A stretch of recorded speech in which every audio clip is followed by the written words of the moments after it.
Pernah nggak sih ngerasa kalau rencana kerja tahunan atau RKT sekolah itu ujung-ujungnya cuma jadi tumpukan kertas di lemari?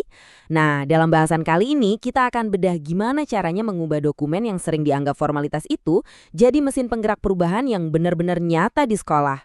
Yuk kita mulai? Nah, kutipan ini kena banget kan? Ini dia masalah utamanya. Banyak RKT itu rasanya kayak dokumen mati, ya cuma buat menuhin administrasi aja. Tapi, gimana kalau kita bisa mengubahnya? Kuncinya, seperti yang tertulis di sini, adalah memastikan rencana itu beneran nyambung sama kebutuhan nyata sekolah. Dan itulah yang akan kita kupas tuntas. Oke, ini dia peta perjalanan kita. Pertama, kita akan ubah cara pandangnya dulu. Lalu kita belajar gimana cara membaca data biar bisa menemukan masalah yang sesungguhnya.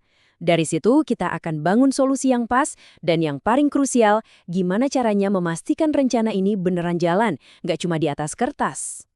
Oke, sekarang kita langsung masuk ke intinya. Ada satu kerangka kerja yang simple banget tapi powerful yang saya sebut alur emas.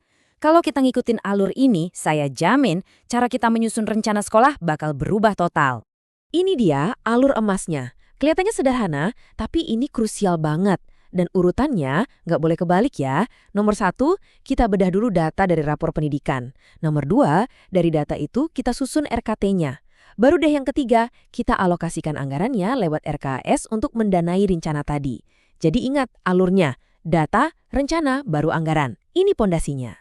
Yuk, kita dalami langkah pertama yang paling penting ini. Gimana sih caranya kita benar-benar mendengarkan data dari rapor pendidikan? Soalnya sering banget kan kita langsung loncat bikin program, padahal datanya sendiri belum kita pahami betul. Rapor pendidikan itu kadang-kadang bisa bikin pusing ya, isinya angka semua. Kuncinya gini, jangan coba perbaiki semuanya sekaligus.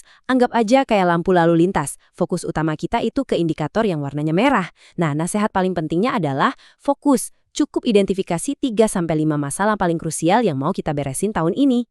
Oke, katakanlah kita udah dapat nih 3-5 prioritas. Eits, tapi tunggu dulu, tugas kita belum selesai. Kita harus ingat, angka-angka di rapor pendidikan itu seringnya cuma gejala loh, bukan akar masalahnya. Jadi langkah kita berikutnya adalah jadi detektif dan gali lebih dalam untuk menemukan penyakit yang sebenarnya. Kita pakai contoh yang paling umum aja ya. Data menunjukkan literasi murid kita rendah. Apa nih reaksi pertama yang muncul di kepala? Mungkin ngadain lomba baca puisi, atau nambah jam pelajaran. Ya, itu reaksi yang wajar banget. Tapi pertanyaannya, apa itu beneran solusi yang tepat? Nah, di sini kelihatan banget bedanya. Di kiri itu reaksi spontan, ayo bikin lomba literasi. Tapi kalau di kanan, kita melakukan analisis akar masalah. Kita mulai bertanya, kenapa ya literasinya rendah? Jangan-jangan karena metode ngajar gurunya? Atau kurangnya buku bacaan yang menarik, atau malah asesmen kita yang kurang pas? Jawaban dari pertanyaan inilah yang akan menghasilkan solusi nyata, bukan sekedar acara seremonial. Oke, kita udah nemu akar masalahnya. Sekarang, gimana caranya membangun solusi yang tepat sasaran? Yuk kita lihat cara merumuskan tujuan yang kuat dan program yang benar-benar relevan. Tujuan yang baik itu bukan sekedar harapan atau angan-angan. Seperti yang bisa kita lihat, tujuan itu harus spesifik dan bisa diukur. Coba bandingkan deh, tujuan meningkatkan literasi, itu kan umum banget ya.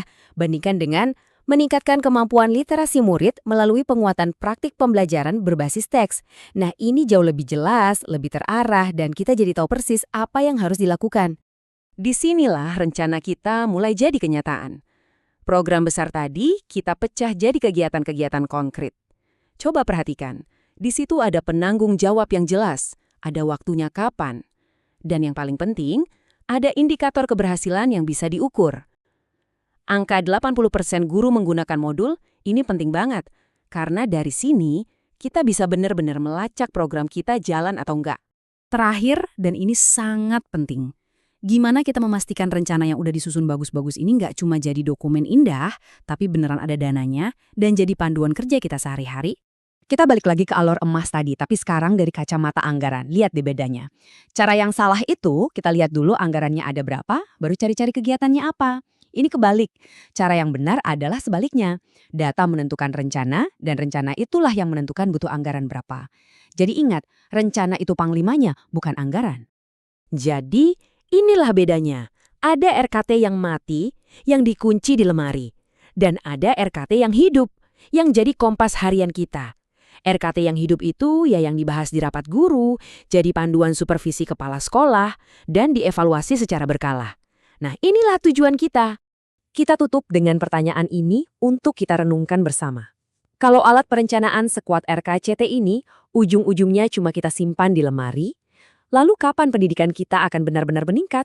Jawabannya ada di tangan kita masing-masing. Semoga bahasan ini bermanfaat ya.